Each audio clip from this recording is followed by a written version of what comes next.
Bom, em medicina foi um pouco fácil para eu poder decidir. Meu pai e minha mãe são médicos, minha mãe é pediatra, meu pai é ginecologista, professor da UFG, aposentado agora. E desde a infância, desde os meus 9 anos de idade, se não me engano, eu percebi que eu queria ser médico.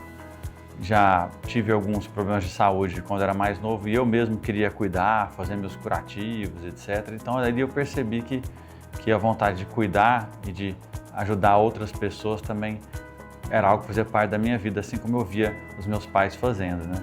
É uma rotina que eu sempre soube ser difícil, né? De dedicação a estudos, dedicação às pessoas, mesmo do tempo. Às vezes em horários que estaria desfrutando com a família, eu sabia que eu ia ter que estar com os meus pacientes, mas isso para mim nunca foi um problema, porque é algo mais forte dentro de mim, o cuidado com o próximo. Então, para mim, isso foi muito natural. A escolha da cirurgia plástica já não foi algo tão automático. Eu, durante alguns anos, até o 5º ano da faculdade, eu achava que queria fazer urologia. Me preparei, fiz ligas, etc., tudo na área da urologia, mas no 5º ano eu percebi que quando eu ia dar um plantão, fazer algum procedimento no pronto-socorro ou em cirurgia mesmo, eu tinha mais capricho, mais zelo com os detalhes do que às vezes os meus colegas que queriam fazer outras áreas cirúrgicas ou que não queriam ser cirurgiões. E eu percebi que em outras áreas aquilo lá às vezes era um problema, porque às vezes demorava um pouco mais o procedimento, acabava sendo uma vantagem na cirurgia plástica. E foi quando eu decidi realmente ir para a cirurgia plástica, poder me dedicar mais ao cuidado de áreas tanto estéticas quanto reparadoras, que é algo que eu faço até hoje, né?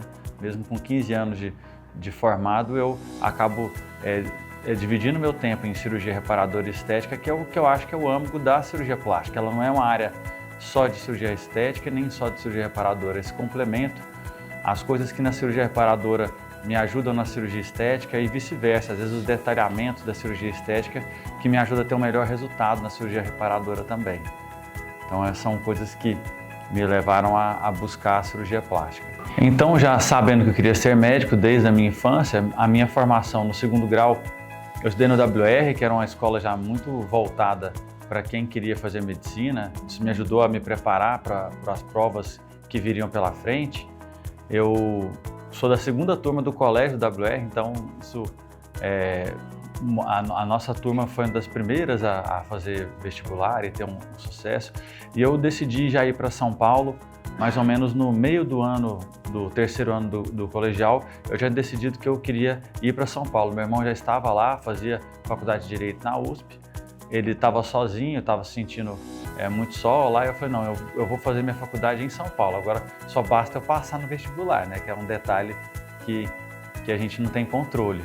Mas graças a Deus eu pude já ser aprovado no vestibular na FUVEST para entrar na Unifesp, na Universidade Federal de São Paulo, a Escola Paulista de Medicina, que era a minha primeira escolha mesmo de faculdade, e pude iniciar minha formação já com 17 anos. Eu entrei na faculdade, me formei com uns 23, depois pude fazer o serviço militar também, que é uma coisa que eu sempre quis fazer.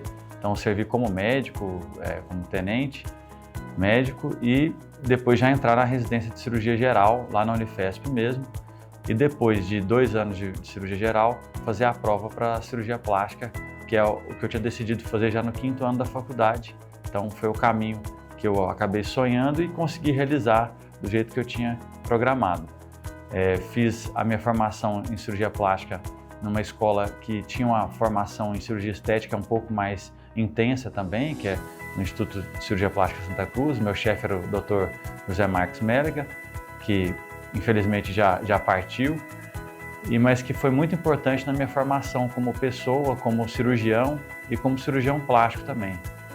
Todos os meus colegas que participaram da minha formação, tanto na época de faculdade, de cirurgia geral e também na cirurgia plástica, foram importantes, cada um ensinando um pouco de detalhes, de como cuidar do paciente, de como valorizar cada queixa. Então isso eu pude, felizmente, ter muitos grandes professores, né, na faculdade, até professores da área clínica, que nos ensinam muito também em ouvir, em conseguir descobrir as coisas, e nas áreas cirúrgicas também, em habilidades, em técnicas. Tudo isso aí a gente aprende muito na faculdade, depois na residência mais intensamente. Então eu agradeço muito a todos que participaram da minha formação.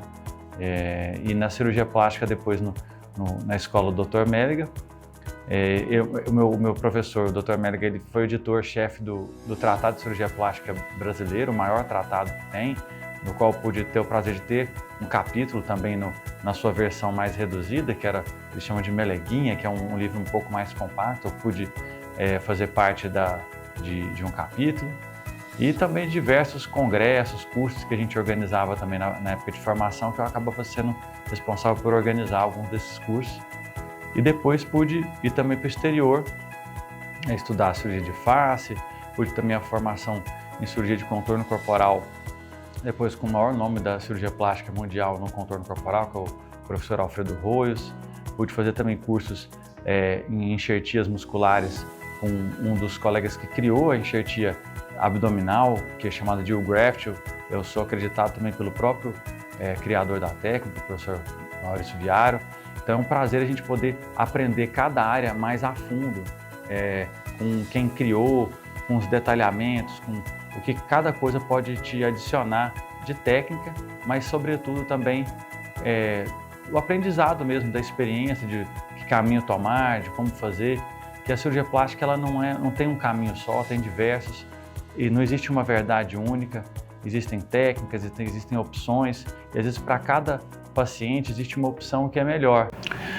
Eu enxergo a medicina e a cirurgia plástica de uma maneira que não é simples, né? Claro, a gente trabalhar com o sonho de outra pessoa, com o que ela deseja, exige muita dedicação, tanto a estudo, a preparação, mas muito também a ética, o entendimento, ao ouvir, ao entender o que realmente cada um deseja modificar ou melhorar.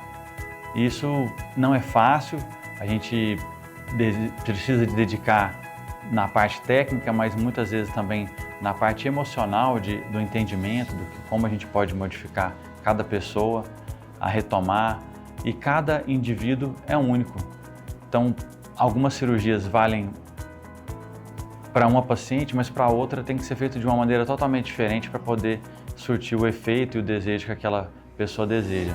Então, essa individualidade, esse entender o outro, ouvir, às vezes até questionar se o que a pessoa fala inicialmente é o que ela quer de verdade. A gente vive muito isso. Às vezes pacientes no início da consulta querem uma coisa, no meio da consulta expressam uma outra coisa e no final da consulta uma terceira opção que não tem nada a ver com a primeira. Então, até para entender esses detalhes, a gente precisa de muita dedicação e respeito ao próximo, ao desejo, ao que a pessoa realmente gosta. E isso é de suma importância na nossa área, que é o modificar de acordo com o que cada um é e até onde ele quer chegar também. Você chegou até aqui, seja muito bem-vindo. Esse canal é um convite para conversarmos de forma transparente, humana e responsável sobre cirurgia plástica. Eu sou o Dr. Pablo Rassi e espero encontrar você nos próximos vídeos.